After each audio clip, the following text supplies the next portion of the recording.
Hey, what is up, everybody? Platform Disciple here, and we have a new patch to discuss with some very important changes to the game.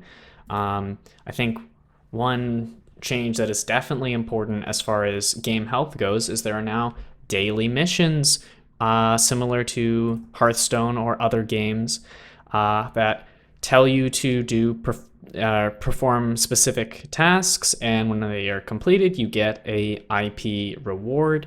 This is good in general for players because more IP is never a bad thing, but it's also good for game health, and that is because one of the things that Infinity War suffers from is a low player base, which results in long queue times. And the daily quests do two things. One is they encourage players to actually play matches, which you might not think is a big deal, but for a new player, if they get in, they play a few matches, and then they might log off and not play again for a long time, that is not great. But if there are things that encourage the player to do more than just log in and get their login rewards, encourage players to actually go play a match, there are going to be more people in queues, which lowers queue times, which is good, which also improves the game experience for new and old players, encouraging people to continue playing the game. So it's just very good. I'm very happy that this change is implemented. And in other news, we have Wave 3, and we're going to review all the Wave 3 cards right now. I have already looked at them and given some consideration to whether they're effective or not. Let's start by saying that I'm much more excited about Wave 3 than I was about Wave 2. There are much more interesting cards that could have some more relevance in competitive play than I think the Wave 2 cards did/will. All right, so let's hop right into it. And let's begin by saying not all the cards are super relevant. And example number one of not a very relevant card is Once Was Clean, which is a Warpath card that encourages you to use Warpath and Exiles together. And you'll notice that a lot of the cards are like this. There's a cycle of cards that have an additional effect if you specifically overcharge a card from a different faction. So Once Was Clean, if you overcharge an Exiles card, he's going to get +10, -10. So you can play him as a 4-cost 10/11, or you can play him as a 4-cost 21. It's also a Beast Demon. You're going to be noticing some dual typing on a lot of these cards, and that's always interesting because it means more synergies. This could be used in a Beast deck, it could be used in a Demon deck, or you could make a Beast to Demon deck if you really wanted to get crazy. But that being said, the card is super bad. This is bad. You do not want to give your character -10 health, especially not when it costs you a card in hand. I think it's better as a 10/11. There's almost no scenario where I'd rather have a 20/1, because having 1 health means it dies to practically everything in the entire game. Anything that does damage kills this. So probably not worth it. But I do want to say that bad cards do have a place in the game in Rift Run, because this card is interesting in Rift Run. It's got decent stats and maybe encourages a player to try drafting Exiles and Warpath together. Moving on, let's talk about Passing Gift. This is a weird one. It's 1 cost and gives you a resource the next turn. And I have reservations about this card. My immediate reaction is I don't think it's that strong. I think it's too weak to... I have to pay a resource and lose a card to get 1 extra resource. That seems like very minimal. But that being said, historically in other card games, effects like this are actually really strong. I think it's probably not strong for Infinity Wars, especially when Warpath has access to Brings Life by Passing, and Gift of Passing, I think it's called. Yeah, Gift of the Passing. two cards which give you an extra resource for a very low cost, but give those resources much more permanently.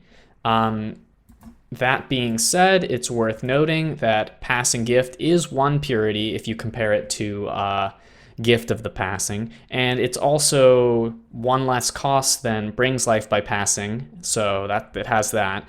The ideal use for this card, of course, is to make the turn after this one a really spectacular flashy turn. And I just don't know how you're going to make it flashy enough to be worth using this card. We'll wait and see. I don't know what to think yet. All right, Genesis. We've got Enlightenator XT 2500. Right off the bat, let's say he's artificial, which is good. He's 4 cost, 10-12, good stats. And if you overcharge him with a Descendants of the Dragon card, he gets Vigilance. So I actually think this card is quite good. The only drawback is that you have to use Descendants of the Dragons and Genesis, which as of now, I don't think have many synergies together. This card changes that though. This card's quite good. Artificial, like I said, so that's good. And good stats, and you can give it Vigilance. Not bad. The only drawback is opportunity cost. By the way, opportunity cost in terms of a card game means you have to use this card instead of another one potentially. This card is a 4-drop, and it happens that both Genesis and Descendants of the Dragons have very good 4-drops. Splitter Robot, obviously one of the best 4-drops in the game. And then Descendants of the Dragon, I'm not remembering, I think he's Invincible Warrior or something like that. Glorious Warrior, very good card. So we've got a couple cards that compete in that 4-drop slot. But I'm definitely thinking that the new card, the XT 2500 guy, is worth thinking about in terms of whether he's playable. I think he's not bad. This card, the next card, Splitter Light. Now, this card is really good. If I'm wrong about this, you know, I would be really blown away. This card screams that it's super good. It's like Splitter Robot, except he's smaller, and he makes smaller guys when he dies. So you got a 4/4 for 2, which is kind of low stats, but then you get 2 more 2/2s when he dies. And one thing I want to say in terms of how does this chalk up to Splitter Robot is that Splitter Robot has one huge drawback in its morale cost, whereas Splitter Light doesn't have that same drawback. We don't know what the morale costs of the artificial characters that it makes are yet, but this is definitely a card that I think I'm going to straight up just put 3 of in my current triple Genesis ranked deck. I can't imagine that it would go wrong. It works really well with Taiga. It works really well with Luca and other AoE buff cards. Super good card in my opinion. And what would you cut for it? We're just going to quickly load my triple Genesis Baby Bots deck. Really, I'm not sure what we'd cut. In the true drop slot right now, we have Adaptive Construct, and that is a potential cut for it. Another potential cut could be Logarithmatron, because we've already got 1,000,000 1-drops, and this is definitely the one that is most questionable in terms of how powerful it is. But let's keep looking at the cards. Unfortunately, we're gonna have to click Show Entire Collection, and we have this kind of sitting here in the background now, but that's just how it is. We're gonna look at next, we've got a Warpath and Genesis card, and there are a few of these double purity cards, or 2 faction purity cards, which is very cool, very good for the game because it forces people to innovate, try different factions together. And this card is definitely playable. I think it's a very good sideboard card.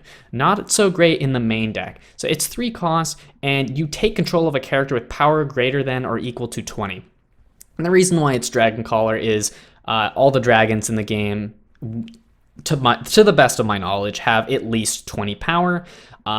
This card hits dragons even if they are not on the battlefield. So if they're in the support zone, you can take them. It also hits non-dragon things that have 20 or more power. This card is so good in the situation that it works. The drawback, of course, is once again opportunity cost. You could be using something else. And also the card is potentially dead weight. If they don't have 20 or more power, like if they're playing triple Flame Dawn, it doesn't do anything. But that's why it's such a good sideboard card. You put it in your sideboard, and then in the matches that have 20 or more power cards, this card is really gonna shine. The last drawback is, as of now, Warpath Genesis is not a traditional faction combination, but this card gives people the chance to innovate and potentially change that. Let's move on to onto Veror, and we've got Angel's Bane. It is a 2-cost 6/6 character card, which for Veror is pretty good, and you can overcharge an Overseers of Solace card. That's another interesting combination of factions, and it returns a character to the support zone from the battlefield and exhausts it. That's a really good effect. But the question is using this weird Overseers Veror combination worth it for that effect? I don't know, because this is more of an aggressive kind of character in my opinion. Because first of all, it's a character card with good stats, and it puts something away, which generally, or it exhausts its, but it generally, I think that effect is more aggressive. So we'll have to wait and see. This card has a lot of potential, I think, if the Veror Overseers deck actually works. Next, we've got Diseased Brute, and I think this card is not really going to be that good in Constructed because of its high cost. It's 5 cost, 8/16. The stats are okay. It is a demon, so it's got that going for it potentially for your demon decks. Also, art, it's freaking nasty, but does a very good job of expressing the theme of the card. And whenever it enters combat with a character, that character loses 3 power. And as far as I can tell, that loses 3 power is permanent. So this card is super good at defending. I don't think it's playable in competitive decks, but in Rift Run, I think this is quite a good card. Potentially, it completely shuts down low-cost characters from entering the assault zone without getting killed, and it makes stronger characters a lot weaker. So it has a lot of potential in Rift Run. I don't think it has much potential in Constructed. Next, we've got another Overseers Veror card. This is also worth noting that this is an epic. We don't have that many epics. We have rares and commons and uncommons. I think this is the only epic we've seen from the set thus far. I guess we can actually do a quick check. Let's do a quick check. Okay, so we've got 2 more epics coming, and we'll talk about those when we get to them. But Regicide, it's 3 cost, Veror Overseers, super weird. If your opponent deploys any commanders this turn, those commanders are killed. And I think when the card works, it's quite good. But it's such a high-risk card because you have a very good chance of paying 3 to do nothing. It's also worth noting that Death Ray is in the same slot, and Death Ray will accomplish the same thing in a lot of scenarios. The best case scenario for Regicide is you hit something that has untouchable, because it can hit things that have untouchable. It doesn't target.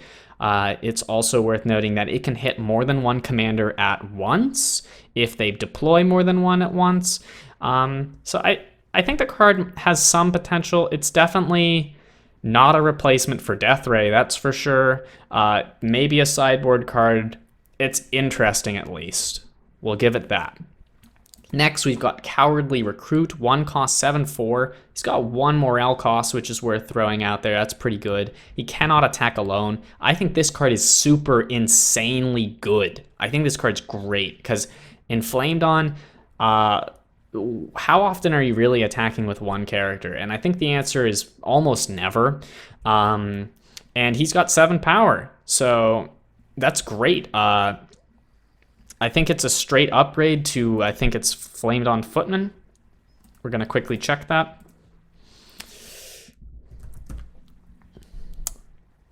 Where is he? Flamed On Footman. And I use Flamed On Footman in my deck because Flamed On Footman has 1 more morale cost and 2 less power. And there's almost never a circumstance where I'm attacking with just 1 character. So I think this Cowardly Footman, Cowardly Footman is actually, ironically, or Cowardly Recruit, ironically, the better soldier in almost every case.